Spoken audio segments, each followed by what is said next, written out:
ഞാൻ ജോലിക്ക് പോകുന്നത് ഭർത്താവിന് ഇഷ്ടമല്ല. എന്നിട്ടും ഇൻ്റർവ്യൂവിന് പോകാൻ അങ്ങേരെന്നെ അനുവദിച്ചു. 10:30 ബസ്സുണ്ട്.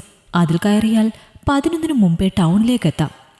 അറിഞ്ഞത് വെച്ച് നോക്കിയാൽ സ്റ്റാൻഡിൽ നിന്ന് നടക്കേണ്ട ദൂരമേ ഉള്ളൂ ഇൻ്റർവ്യൂ നടക്കുന്ന സ്ഥാപനത്തിലേക്ക്.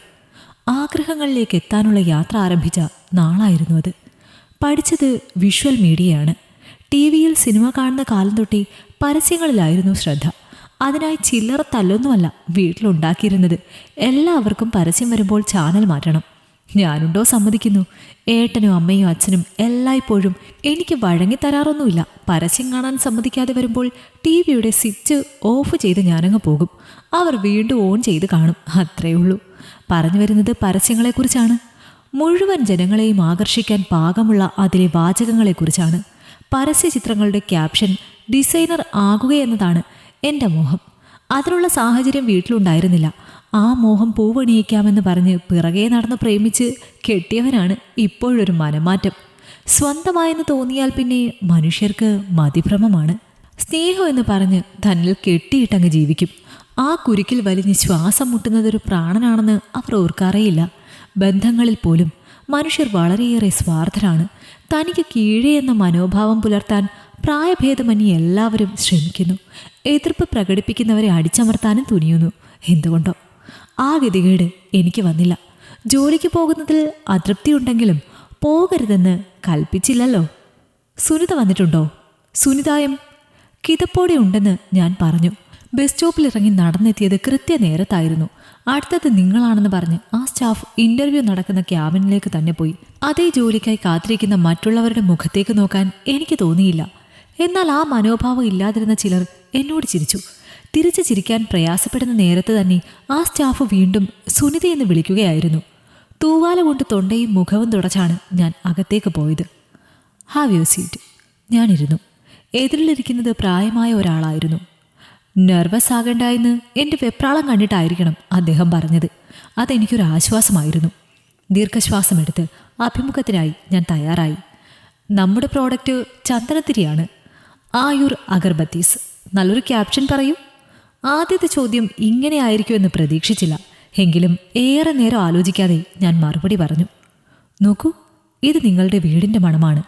ആയുർ അഗർബത്തീസ്. ആയുർ അഗർബത്തീസ്. ജീവിതത്തിൽ സുഗന്ധം നിറയട്ടെ. ആത്മീയതയുടെ ഗന്ധം. ആയുർ അഗർബത്തീസ്. ഞാൻ പറഞ്ഞ 3 ക്യാപ്ഷനുകളും അദ്ദേഹത്തിന് ഇഷ്ടപ്പെട്ടില്ലെന്നത് വ്യക്തമായിരുന്നു. അല്ലെങ്കിൽ പിന്നെ തൻ്റെ കണ്ണടയൂരി കയ്യിൽ പിടിച്ച് സുനിതയ്ക്ക് ഈ ജോലി തന്നെ വേണമോ എന്ന് അദ്ദേഹം ചോദിക്കില്ലായിരുന്നുവല്ലോ. അതെന്താ സാർ അങ്ങനെ ചോദിച്ചത്? മറുപടിക്കായി കൂടുതൽ മിഴിച്ചാണ് ഞാനിരിക്കുന്നത്. ഈ ജോലിക്കായി കുറച്ചുകൂടി അനുഭവ സമ്പത്തുള്ള ആളെയാണ് താൻ തേടുന്നതെന്നായിരുന്നു അദ്ദേഹത്തിന് പറയാനുണ്ടായിരുന്നത്. ഓഫീസിൽ ഒരു ഡോക്യുമെൻ്റ് കൺട്രോളറുടെ ഒഴിവിലേക്ക് വേണമെങ്കിൽ പരിഗണിക്കാമെന്നും അദ്ദേഹം ചേർത്തു. അതെങ്കിൽ അതെന്ന ചിന്തയിൽ സമ്മതിക്കാൻ എനിക്ക് തോന്നിയില്ല. അവസരമുണ്ടായാലല്ലേ അനുഭവം ഉണ്ടാകൂ സാറെന്ന് പറഞ്ഞാണ് ഞാൻ അവിടെ നിന്നിറങ്ങിയത്. വീട്ടിലെത്തി. ജോലി കിട്ടിയില്ല എന്ന് പറഞ്ഞപ്പോൾ ഭർത്താവിൻ്റെ സന്തോഷമൊന്ന് കാണേണ്ടത് തന്നെയായിരുന്നു. വലിയ ആർട്ട് കണ്ടന്റ് റൈറ്റർ വന്നിരിക്കുന്നുവെന്നും കളിയാക്കി മുഴിഞ്ഞു. ഞാൻ മിണ്ടിയില്ല. ലോകമൊരു പരസ്യചിത്രം പോലെയാണെന്ന് ഞാൻ മനസ്സിലാക്കുകയാണ്. പിന്തുടരാൻ പാകം എത്രയെത്ര അടിക്കുറിപ്പുകളാണ് ചുറ്റും കറങ്ങുന്നത്. എന്നിട്ടും പരസ്യത്തിലൊരു പരസ്യമെന്ന പോലെ ഞാൻ ശ്രദ്ധിക്കപ്പെടാതെ പോകുന്നു. ഇൻ്റർവ്യൂ ചെയ്ത ആ മനുഷ്യനെ ഇഷ്ടപ്പെടുത്താൻ പറ്റാതിരുന്നത് കഴിവില്ലായ്മ തന്നെയാണെന്ന് ഞാൻ വിശ്വസിച്ചു. ആ വിശ്വാസം പിന്മാറാനായിരുന്നില്ല. കൂടുതൽ പരസ്യ പഠനങ്ങൾ നടത്തി ശ്രമം തുടരാനായിരുന്നു. ഇനിയും ഞാൻ ഒഴിവുകളിലേക്ക് അപ്ലൈ ചെയ്യും.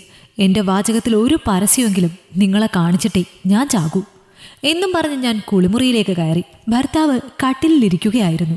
ഷവറിൽ നിന്ന് തണുത്ത ചാറൽ ദേഹത്ത് വീഴുമ്പോൾ ആയുർ അഗർബത്തീസിനെ കുറിച്ചായിരുന്നു ഞാൻ ചിന്തിച്ചത്. വീടുകളിലും ആരാധനാലയങ്ങളിലും വ്യാപകമായി ഉപയോഗിക്കപ്പെടുന്ന ആ ഉൽപ്പന്നത്തിന് ഞാൻ പറഞ്ഞതല്ലാതെ യോജിക്കുന്ന മറ്റെന്ത് ക്യാപ്ഷനാണ് ഉള്ളതെന്ന് ദേഹത്ത് സോപ്പ് തേക്കുമ്പോഴും സ്വയം ചോദിച്ചു. എക്സ്പീരിയൻസ് സർട്ടിഫിക്കറ്റ് ഒന്നും ഇല്ലാത്തതുകൊണ്ട് മാത്രമായിരിക്കുമോ ആ മനുഷ്യൻ എന്നെ ബോധിക്കാതിരുന്നത്? നിന്നോട് ഞാൻ പറഞ്ഞില്ലേ, സ്വന്തമായി ജോലിയും വരുമാനവുമാണ് വേണ്ടതെങ്കിൽ ഞാൻ തരാമെന്ന്. നമ്മുടെ സൂപ്പർ മാർക്കറ്റ് തന്നെ ഉണ്ടല്ലോ.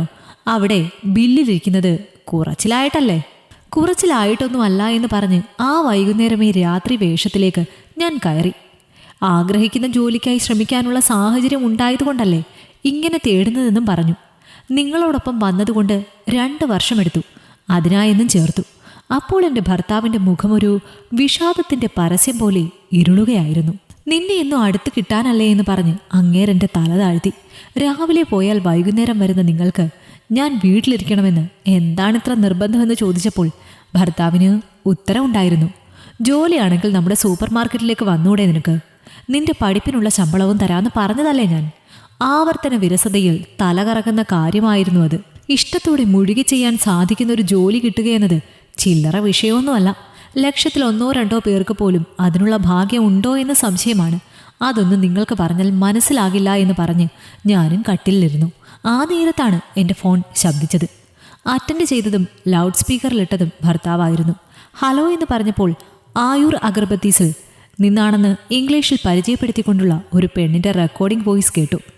തുടർന്ന് ഞങ്ങളുടെ MD-യുമായി കണക്ട് ചെയ്യുകയാണെന്നും പറഞ്ഞു. 3-4 കാത്തിരിപ്പിൻ്റെ ബീപ് ശബ്ദത്തിനപ്പുറം എന്നെ ഇൻ്റർവ്യൂ ചെയ്ത ആ പ്രായമായ മനുഷ്യൻ സംസാരിച്ചു തുടങ്ങി. സോറി സുനിത, എനിക്ക് വേണ്ടിയിരുന്നതും താങ്കളെപ്പോലെ ഒരാളെ തന്നെയായിരുന്നു. എത്രത്തോളം ഈ ജോലിയിൽ പാഷനുണ്ടെന്ന് അറിയാനാണ് ഡോക്യുമെൻ്റ് കൺട്രോളറുടെ ജോലിയുണ്ടെന്നൊക്കെ പറഞ്ഞത്. ഇപ്പോഴത്തെ ചെറുപ്പക്കാർക്ക് ലക്ഷ്യമില്ല, ഉണ്ടെങ്കിൽ തന്നെ അതിനു വേണ്ടിയുള്ള ശ്രമമോ കാത്തിരിപ്പോ ഇല്ല. സ്വപ്നം കണ്ട ലോകമൊക്കെ മറന്ന് കിട്ടിയ ജോലിയുമായി എവിടെയെങ്കിലുമൊക്കെയായി കൂടും. അവരെ കുറ്റം പറയുകയല്ല കേട്ടോ, സാഹചര്യമല്ലേ നമ്മുടെയൊക്കെ ജീവിതത്തെ തീരുമാനിക്കുന്നത്. എന്തായാലും വൺസ് അഗെയിൻ കൺഗ്രാജുലേഷൻസ് സുനിത. ഇരുന്ന ഇരിപ്പിൽ മോശമല്ലാത്ത 3 പരസ്യവാചകങ്ങൾ പറഞ്ഞ താങ്കൾക്ക് ഏറെ സംഭാവനകൾ കമ്പനിക്ക് വേണ്ടി ചെയ്യാൻ പറ്റുമെന്ന് ഞാൻ പ്രതീക്ഷിക്കുന്നു. ഓഫർ ലെറ്റർ മെയിൽ ചെയ്തിട്ടുണ്ട്. Please check it out. Thank you. ആ നീളൻ ഫോൺ സംഭാഷണം അവസാനിച്ചു. ഭർത്താവ് എഴുന്നേറ്റ് ആദ്യമായി കാണുന്നത് പോലെ എന്നെ നോക്കുകയാണ്. തൻ്റെ ഭാര്യയ്ക്ക് ഇത്രയും കഴിവോ എന്ന അത്ഭുതമായിരുന്നു ആ മുഖത്ത്. അത് തിരിച്ചറിയാതെ കൂട്ടിലാക്കിയതിൻ്റെ കുറ്റബോധത്തിലായിരിക്കണം അങ്ങേരുടെ കണ്ണുകൾ നിറഞ്ഞത്. ആ നനവ് കണ്ടപ്പോൾ വിഷമമാണ് തോന്നിയത്. വിശ്വസിക്കാൻ തന്നെ പ്രയാസപ്പെടുത്തുന്ന രംഗമായതുകൊണ്ട് അങ്ങേരോട് എന്ത് പറയണമെന്ന് എനിക്കറിയില്ലായിരുന്നു. പുഞ്ചിരിയോടെ ഭർത്താവിൻ്റെ മാറിലേക്ക് തല ചായ്ക്കാനായി ഞാൻ പതിയെ എഴുന്നേറ്റു. ശേഷം അവിടുത്തെ ചുരുൾ രോമങ്ങളിൽ വിരൽ ചുഴറ്റി ഞാനത് പറഞ്ഞു. നിങ്ങളെ കിട്ടിയതുകൊണ്ടല്ലേ മനുഷ്യ ഈ ആഗ്രഹം ഇപ്പോഴെങ്കിലും നടന്നത്? എൻ്റെ മൂർധാവിൽ ചുംബിക്കാൻ അങ്ങേർക്ക് അത്രയും കേട്ടാൽ മതിയായിരുന്നു. പറഞ്ഞു തീർന്നിട്ടും ആ ശബ്ദം മുറിയിൽ മുഴങ്ങുന്നുണ്ടായിരുന്നു. മുറിയിൽ മാത്രമല്ല, ജീവിതത്തിൻ്റെ നീളത്തോളം അങ്ങേരുടെ സ്നേഹതരംഗങ്ങൾ വേണമെന്ന് തന്നെയാണ് ഞാൻ ആഗ്രഹിക്കുന്നത്. എന്തെന്നാൽ സ്വന്തമാണെന്ന് പറഞ്ഞ് ചേർക്കുന്ന ബന്ധങ്ങളിലെ മനുഷ്യരുടെ സന്തോഷങ്ങളെ തടയാതിരിക്കുന്നവർ ഭൂമിയിൽ വിരളമാണ്. അങ്ങനെ വരുമ്പോൾ എൻ്റെ ഭാഗ്യമാണെന്ന് പറഞ്ഞാൽ ഭർത്താവ് തന്നെയാണല്ലോ. ഈ കഥ നിങ്ങൾക്കിഷ്ടമായെങ്കിൽ ലൈക്ക് ചെയ്യൂ. നിങ്ങളുടെ അഭിപ്രായങ്ങൾ കമന്റായി രേഖപ്പെടുത്തൂ. കൂടുതൽ കഥകൾ കേൾക്കാൻ ഈ ചാനൽ സബ്സ്ക്രൈബ് ചെയ്യൂ.